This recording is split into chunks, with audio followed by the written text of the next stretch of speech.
Good afternoon, ma'am. Good afternoon, classmate. We are the Group 3 reporters and our report is all about elasticity. So, kung moingon tag elasticity is mao ni ang isa nga ato ang gigamit para ma-measure nato kung unsa kadako ang changes sa quantity demand or sa quantity supplied pag ma-change ang price.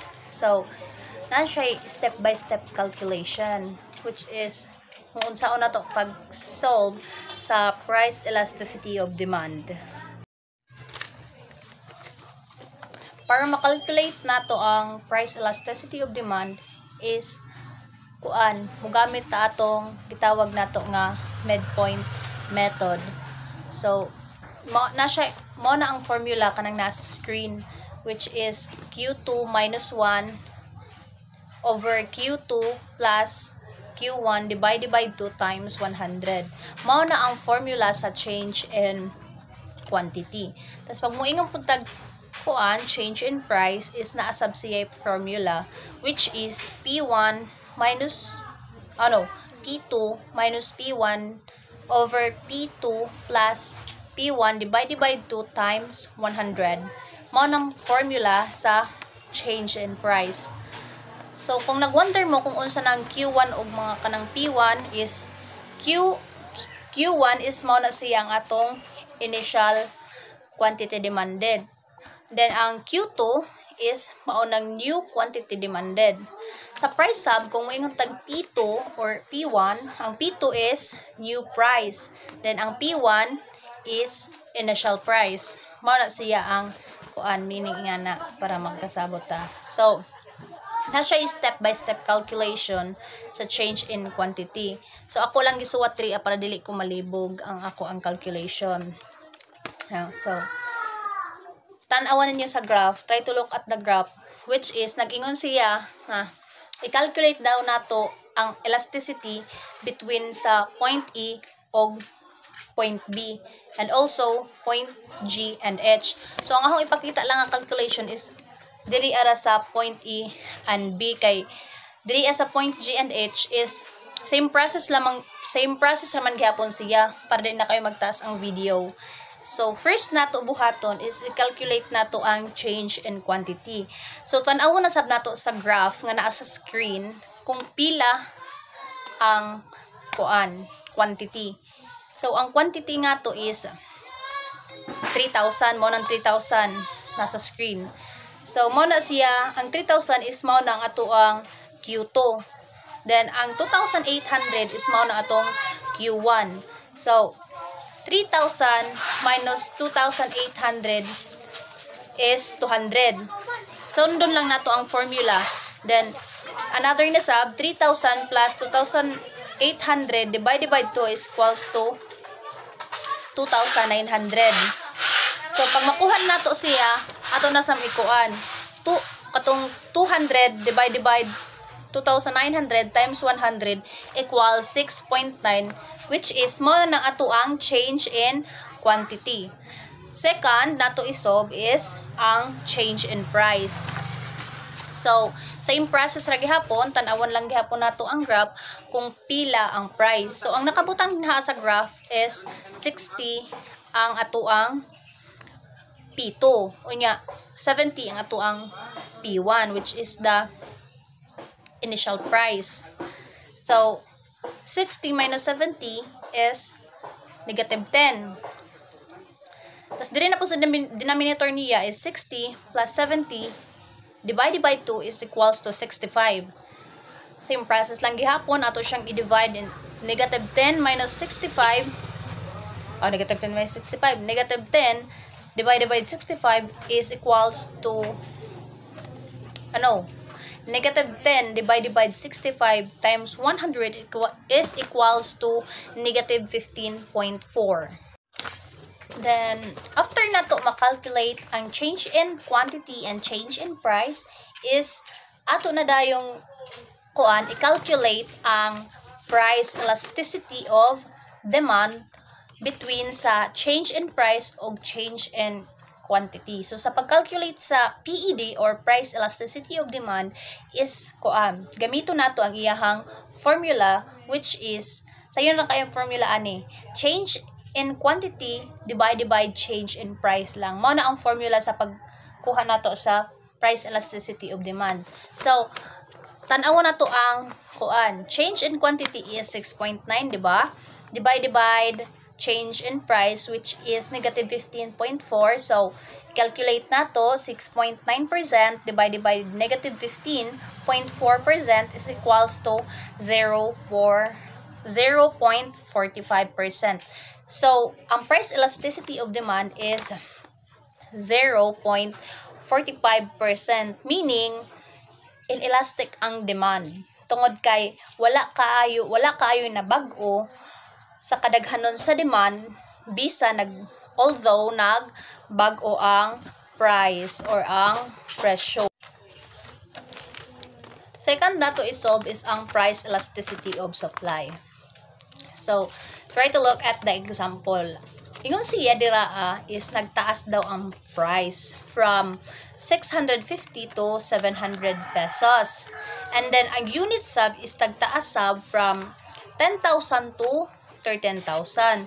So sa pag-calculate ani is same process lang gihapon using the midpoint method. So first is ato na sang i-calculate ang change in price. So, 13,000 minus 10 is equals to 3,000. Then, sa iyahang denominator, 13,000 plus 10,000 divided by 2 is equals to 11,500. Pag makuha na nato na siya, katong 3,000, i-divide na din siya. So, 3,000 divided by 11,500 times 100 is equals to 26.1%. So, kining 26.1%, mauna na siya ang atong change in quantity. Karon, isolve na sab nato ang change in price. Same process lang gihapon. Ang price nato diri is 700, kaning 700 ug 650. So, since kay pito man ang mag-una, so 700 ang mag-una. 700 minus 650 is equals to 50.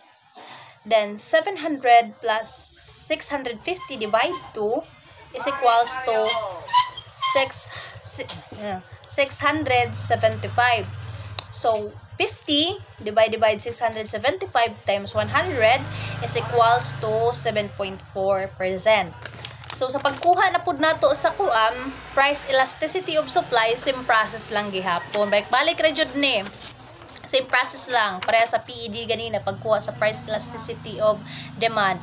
So, ang formula is change in quantity divided by change in price. Diba? Same lang. So, ang calculation nato, atong i-identify kung pila ang change in quantity. So, ang atong change in quantity ganina is 26.1. Then, ang change in price is 7.4%. So, 26.1% divided by 7.4% is equals to 3.53%. Therefore, ang price elasticity of supply is 3.53%, meaning elastic ang supply. Tungod kay dako ang changes or reaction sa quantity supplied sa pagtaas sa price. Lastly, kung moingon tag price elasticity of demand is diri nato ma-measure kung unsa kadako ang changes sa demands pag magbag-o ang price or pag ma-change ang presyo.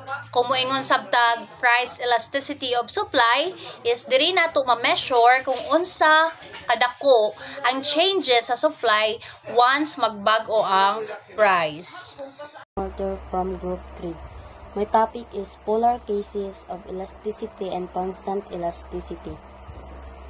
When elasticity equals 0 and when it is infinite, a third case is that of constant unitary elasticity. We will describe each case. So, infinite elasticity or perfect elasticity. So, infinite elasticity or perfect elasticity, where the demand and supply is magbag-o nga walay limitation maski na ay gamay lang nga mag-change sa price. So, the supply and the demand curve are horizontal. Ang supply ug ang demand curve is pa-horizontal. Kay tungod is maski pag unsa kadaghan, ang price is pare-pareho lang. So, ikaduha is zero elasticity or perfect inelasticity. Zero elasticity or perfect inelasticity is kabaliktaran siya. Which means is magbago ang price, magbago ang price, magbago nga muda ko ang price, then ang iyang quantity is magdaghan nga di mo bag-o. Ang ikaduha is zero elasticity or perfect inelasticity. Zero elasticity or perfect inelasticity means is maskin pag magbag-o ang presyo nga modako, dili magbag-o ang kadaghanon or ang quantity. So, the demand or supply curve are vertical. Tungod kay maskin gamay ang price or modako ang presyo, pareho lang ang kadaghanon or ang quantity. So, for example,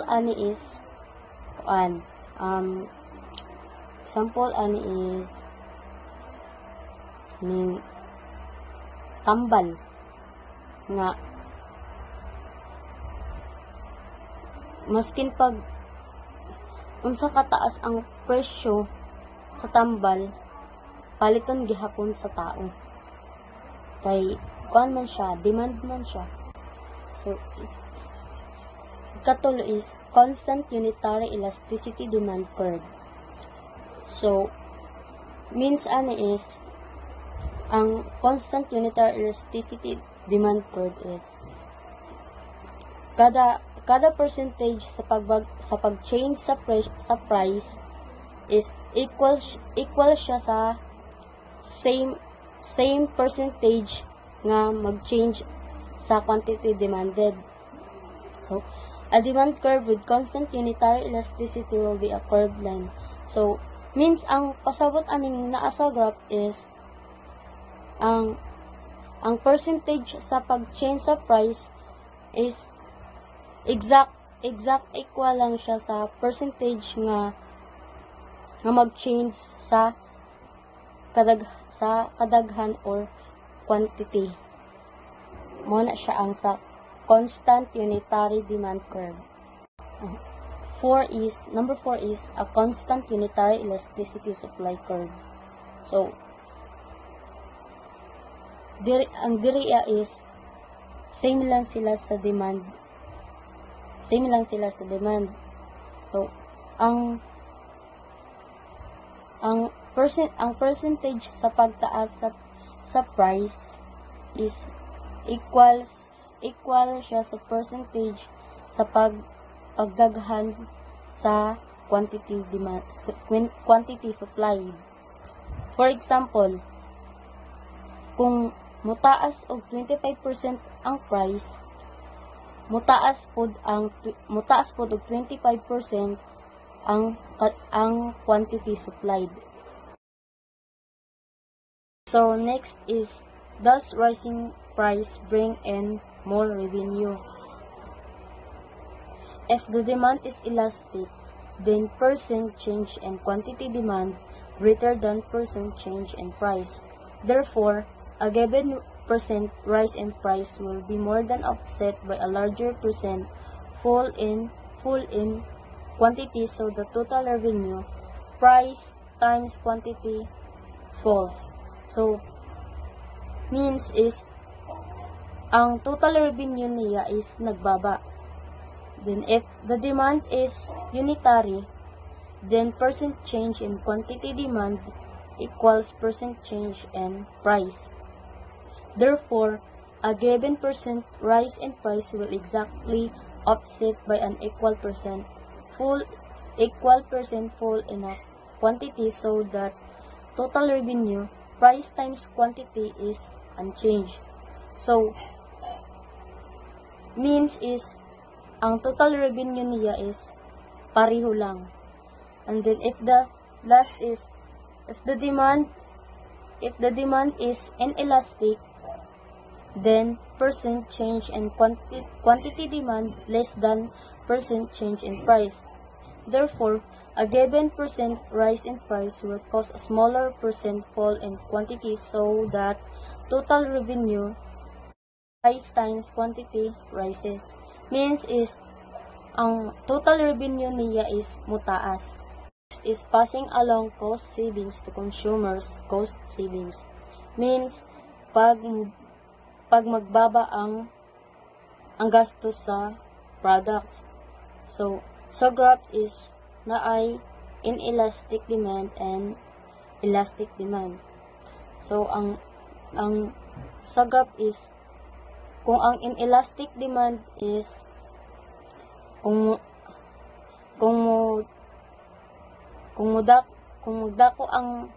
mudako ang pagbaba sa price, gamay lang ang mag-increase sa quantity.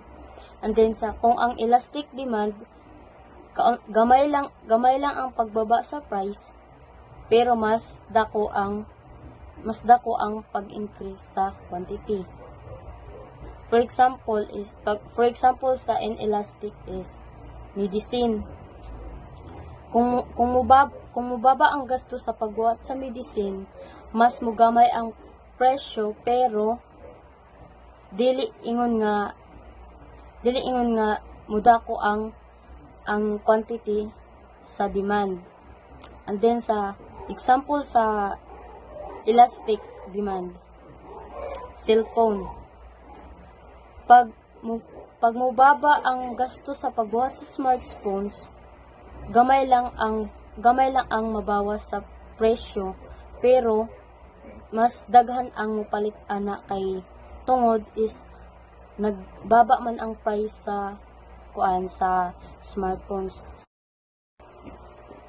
Next, it's passing along higher cost to consumers. Higher cost means is pag mutaas ang gastos sa product. Example is ang pagmahal sa raw materials. So ang supply curve niya is pallet side. So makita dito sa graph is inelastic demand o elastic demand.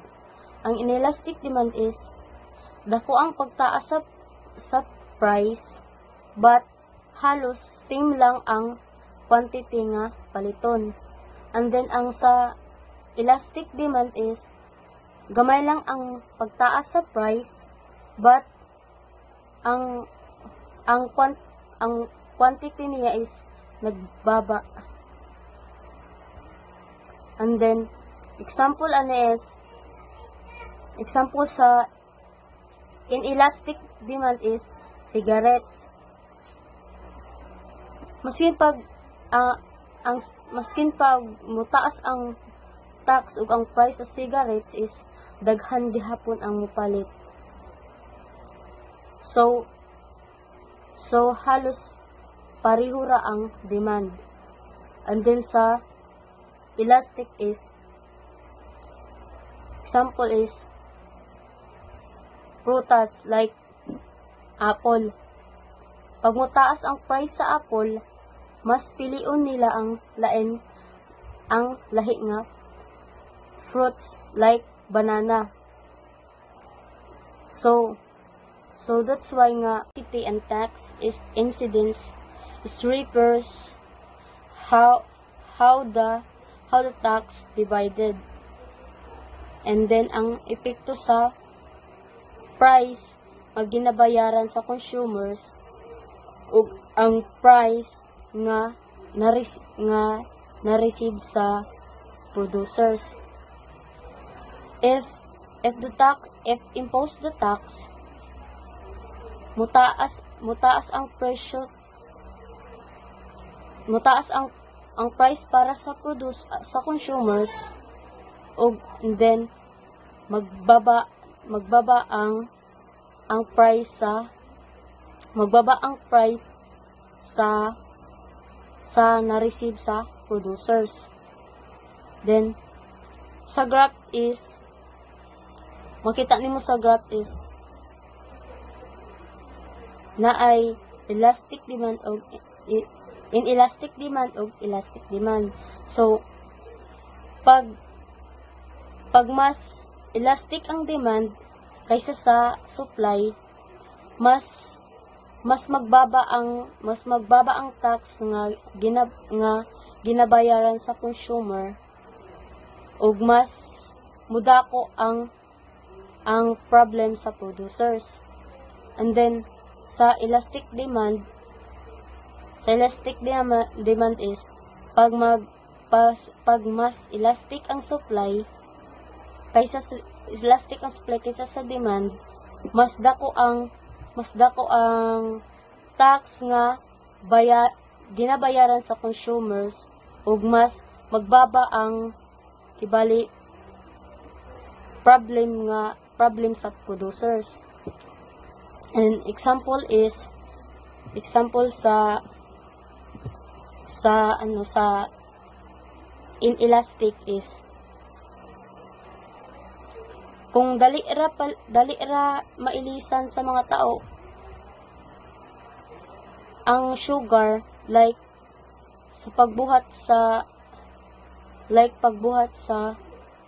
mga honey or stevia, mas magbaba ang tax nga bayaran sa consumers, o mas dako ang epekto sa mga nagbuhat sa sugar. And then sa inelastic is pag hina ang demand. For example, is medicine. Maskin mutaas ang price sa medicine, is daghan gyapon mo palit ana tungod kay kinahanglan. Then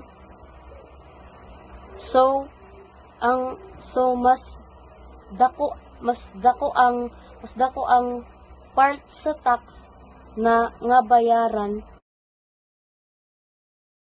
So I am last reporter for elasticity. So I tackle about elasticity in the areas and other than price. So by the way, in the end section, I will be able to calculate the income elasticity of demand and the cost price elasticity of demand, and calculate the elasticity in labor and financial capital markets, root out understanding of the elasticity of labor supply and the elasticity of savings, then apply concept of price elasticity to real world situations.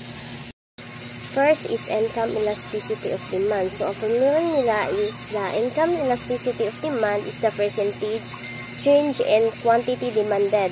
So divide na to by the percentage change in income. So for the most product, most of the time, the income elasticity of demand is positive. That is rise in income will cause an increase, and the quantity demand, this pattern is common enough that we refer to those goods as normal. So however, for a few goods, an increase in income means that one may purchase less of the goods. So for example, ang ato ang kita is gataas. So ang ato po mga gipamalit nga mga kantidad is gataas po. That is ang normal goods. Normal goods is mas nitaas ang kita o mas nitaas ang demand.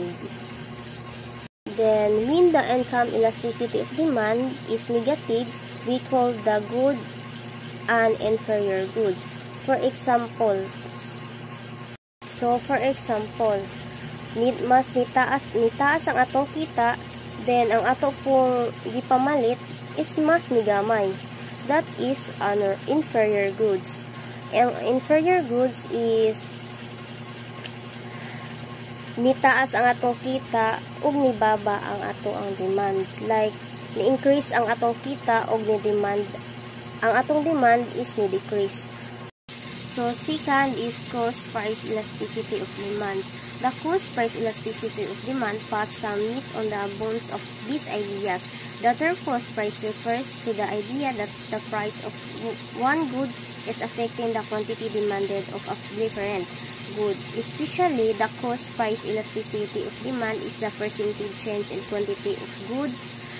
Especially, the cost price elasticity of demand is the percentage change in the quantity of good A that is demanded as a result of a percentage change in the price of good B. So, elasticity cost price of demand is a measure how the quantity demanded of one product change in response to a price change for another product. For example, substitute. Nitaas ang presyo sa isa ka product ug nitaas pod ang demand sa isa ka product. Like Coke. Nitaas ang presyo sa Coke. Then daghan po'y nipalit sa Pepsi kay mas gato lang. So sa complements pod is ni-increase ang presyo ni product A, dini-decrease pod ang demand ni product B. The third is elasticity and the labor financial capital market. The concept of elasticity applies to any market, not just markets for goods and services. In the labor market, for example, the wage elasticity of labor supply, that is the percentage change in hours worked divided by the percentage change in wage, will reflect the shift of the labor supply curves specifically. So, ang kasabot is elasticity of the labor supply equal change in quantity of labor supplied divided by change in wage. So, elasticity and level of financial capital markets is in a measure how sensitive demand or supply is to change in price in the context of the labor and financial capital market. It refers to reaction workers and investors to change in wage, entries, and other factors. So, elasticity of labor demand, how quickly the number of employees required by companies change when wages change. For example, elastic demand. So, employers hire many fewer people when wage increase. This may happen with jobs that can be easily replaced by mechanics or technology.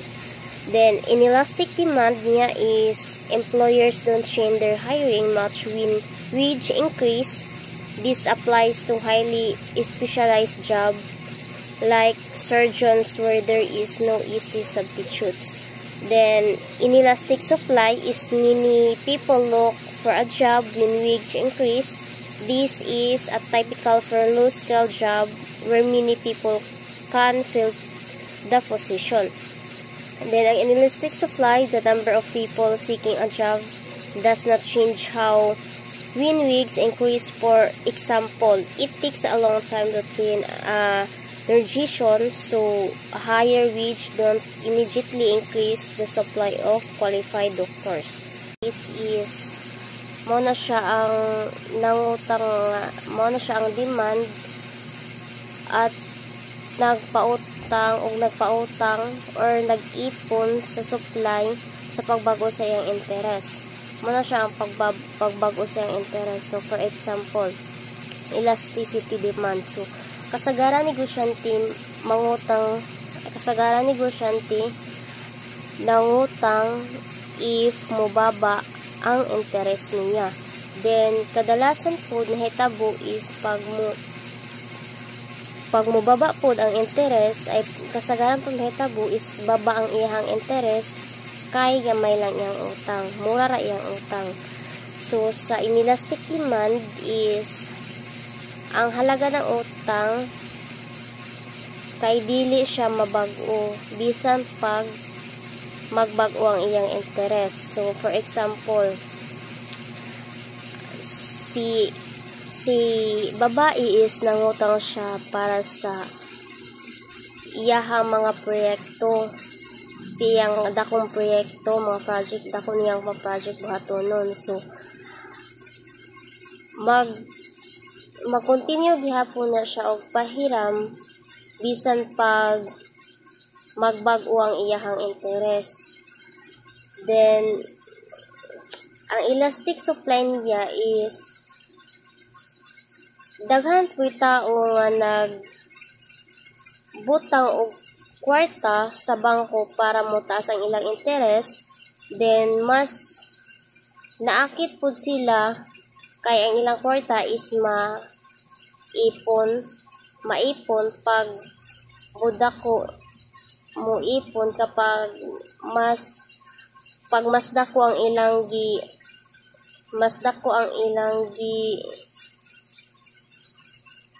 gibutang sa bangko nga kwarta, kung dako ang ilang gibutang kwarta, mas dako pud ang ilahang interest nga madawatan.